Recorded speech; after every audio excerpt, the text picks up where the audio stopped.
প্রিয় বন্ধুরা, তোমাদের সকলকে স্বাগত জানাই অপূর্ব মানে home tutor class HS YouTube চ্যানেলে। আজ আমি তোমাদের সঙ্গে তোমাদের ক্লাস 12-এর থার্ড সেমিস্টারের বাংলা বিষয়ের রায়মার্টিন প্রশ্নবিচিত্রার মডেল সেট 15-র সমস্ত প্রশ্ন ও তার উত্তরের ক্লাস নিয়ে এলাম। চ্যানেলে নতুন থাকলে সাবস্ক্রাইব করো, বেল আইকন অপশানে সেভ রাখো।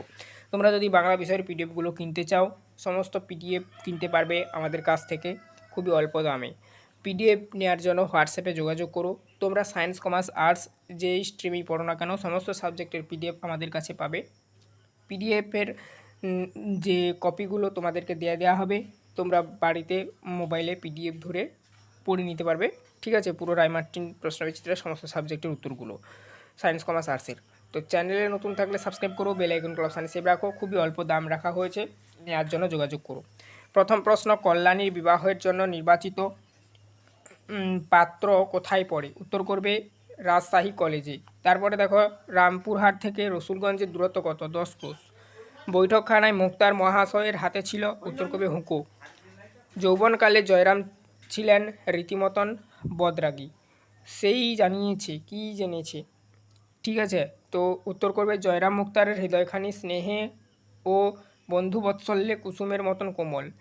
তোমাকে কি ভাবায়? উত্তর করবে অন্নপথ। তারপরে দেখো, এবারে সাথে দাগের প্রশ্নগুলো দেখব। আপেক্ষিকতাবাদের জনক হলেন আইনস্টাইন। নবনীতা দেবসেন জন্মগ্রহণ করেন 1938 সালে। রাজপুত্রের প্রাপ্ত দুটি সরঞ্জাম ছিল আরশিবাদী। এই জাদু অশ্বের নাম কি? বিশ্বাস। তারপর দেখো, কোন পত্রিকার সম্পাদককে স্বামীজি তার পত্রপ্রবন্ধটি লিখেছেন? উদ্বোধন। কত পাতা লম্বা লম্বা বিশ্লেষণের কথা বলা হয়েছে? 10 পাতা। মহাভাষ্য কার রচিত? পতঞ্জলির রচিত। ভেরি ভেরি ইম্পর্টেন্ট প্রশ্ন, দেখে রাখবে। তারপর দেখো, মিছিল কোন দিকে এগোয়? পরবর্তী প্রশ্ন, গাঁয়ের দিকে। উত্তরটা করবে বেঁচে বর্তে এসেছে। কোথায় বেঁচে বর্তে থাকার কথা বলা হয়েছে? স্থানে অস্থানে। কষ্টের সৃষ্টে কবি কথক কী করবেন বলে জানিয়েছেন? উঠে দাঁড়াবেন। তারপরে দেখো, ডিকশনারি শব্দটি প্রথম থমাস এলিয়টের ল্যাতিন ইংরেজি অভিধানে পাওয়া যায় কত খ্রিস্টাব্দে? 1538 খ্রিস্টাব্দে। ধ্বনিতত্ত্বের ইংরেজি পরিভাষা? উত্তর করবে ফোনোলজি। তারপর দেখো, উচ্চধ্বনিটি হলো? উত্তর করবে স। গুচ্ছধ্বনি দুই ব্যঞ্জনের মধ্যে থাকে না? উত্তর করবে স্বরধ্বনি। অর্থ সংকোচের ক্ষেত্রে গুরুত্বপূর্ণ বিষয়টি হলো সামান্য অর্থ থেকে বিশেষ অর্থ প্রকাশ। প্রাচীন ভারতের একটি থিসরাস হলো অমরকোষ। থিসরাস সম্বন্ধে কোন বক্তব্যটি সঠিক নয়? উত্তর করবে রজেটের থিসরাস প্রথম আধুনিক থিসরাস নয়। মানুষের আদিমতম শিল্প হলো সঙ্গীত। এশিয়ার প্রথম সরকার স্বীকৃত বালিকা বিদ্যালয় বেথুন স্কুল। উচ্চতর গবেষণা শুরু করার কিছুদিন পরই দুর্ঘটনা কোন বৈজ্ঞানিক চোখ নষ্ট হয়ে যায়? উত্তর করবে প্রিয়দারঞ্জন রায়ের। তারপর দেখো, টেবিল টেনিস খেলাটি আর যে নামে ডাকা হয়? পিংপং। তারপর দেখো, পরবর্তী প্রশ্নের উত্তরগুলো এখানে বলা রয়েছে। শূন্যস্থান পূরণ। দেখো, বলা রয়েছে যে আমার তো ভাই ড্যাশ শোনবার বয়স নেই খেয়াল। উত্তরটা করবে শূন্যস্থানে। বাতাসের ধর্ম শুধু ড্যাশ না থামা কখনো। হাবাই ড্যাশ ভাষা পড়ে প্রধান শুধু ড্যাশ ফুলের জন্যে না। উত্তর করবে ক্যারেনসন।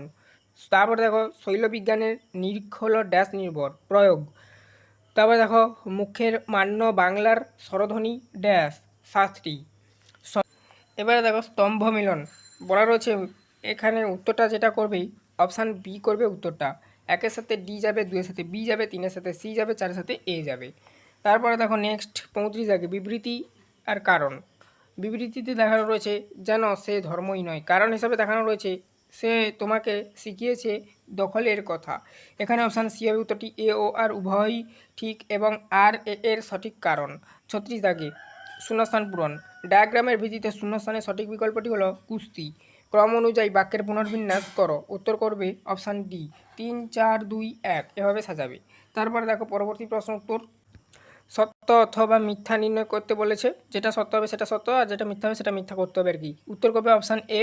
দেখো, বিকল্পগুলো সমূহের মধ্য থেকে এখানে একেটা হবে সত্য, দুইটা হবে সত্য, তিনেরটা হবে মিথ্যা, চারেরটা হবে মিথ্যা। তারপরে দেখো, 39 দাগের প্রশ্ন। পোডরাজ বাড়ির ভিতর থেকে কোনো জবাব আসে না, এমনকি ফিসানিও না, তাতে মোড়ল গলা চড়ায় ওহে দামা পোডরাজ বাড়ি আছে। ঠিক আছে, বিবৃতি থেকে বোঝা যায়। উত্তর করবে যেটা সেটা তোমরা কমেন্টে জানাবে কি করবে।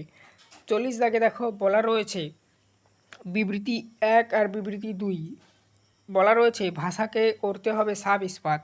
বিবৃতি 1 এটা। বিবৃতি 2 যে ভাষার ক্রোধ, দুঃখ, ভালোবাসা ইত্যাদি জানাই তার চেয়ে উপযুক্ত ভাষা হতে পারেই না। উত্তর করবে যেটা বিকল্পগুলোর থেকে বিবৃতি 1 ও বিবৃতি 2 উভয়ই সত্য ও পরস্পর সম্পর্কযুক্ত, অর্থাৎ অপশান ডি করবে। আর 39 দাগের প্রশ্নের উত্তরটা তোমরা জানাবে কমেন্টে কী হবে।